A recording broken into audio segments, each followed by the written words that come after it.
quand les voix féminines font dialoguer les sonorités africaines. Le Maroc a pleinement pris sa place dans cette ambiance musicale.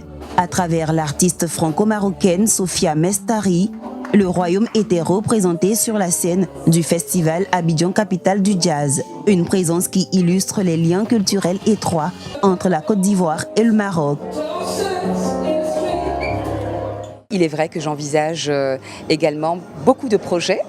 Et une chanson également qui est sortie il y a 3 mois, qui s'appelle Africa, qui est ma dernière actualité, qui a été tournée entre Casablanca, Marrakech et Abidjan. Voilà, donc c'est une chanson où je rends hommage encore une fois à notre Côte d'Ivoire, au Royaume du Maroc et à cette fraternité qui nous unit et qui est éternelle depuis toujours.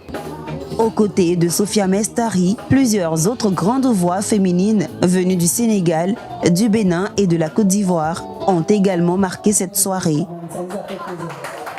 Nous sommes à Women in Jazz, un espace dédié à la promotion des femmes dans l'univers musical. C'est un festival de jazz et j'ai été associée parce que le slam que je pratique s'associe à tout type d'événements, que ce soit un mariage, un festival de jazz, un festival de peu importe, partout où il y a le micro, moi je peux m'exprimer. Chanteuses, instrumentistes, compositrices et professionnels du secteur y partagent leur passion.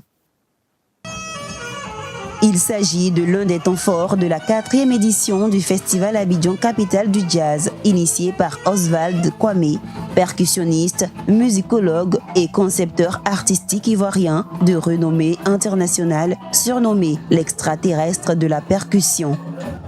Nous ne faisons pas un jazz où on vient s'asseoir, non, mais c'est un jazz avec une création atypique et quelque chose de très différent.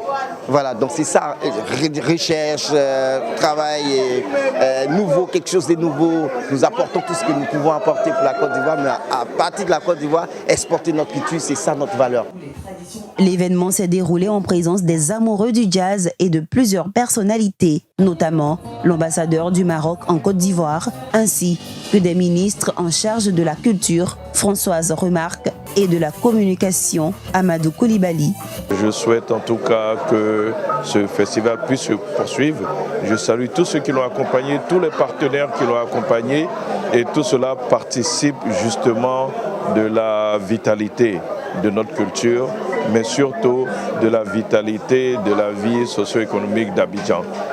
Les festivités du Festival Abidjan Capitale du Jazz se poursuivent dans le cadre de la célébration de la fête de la musique.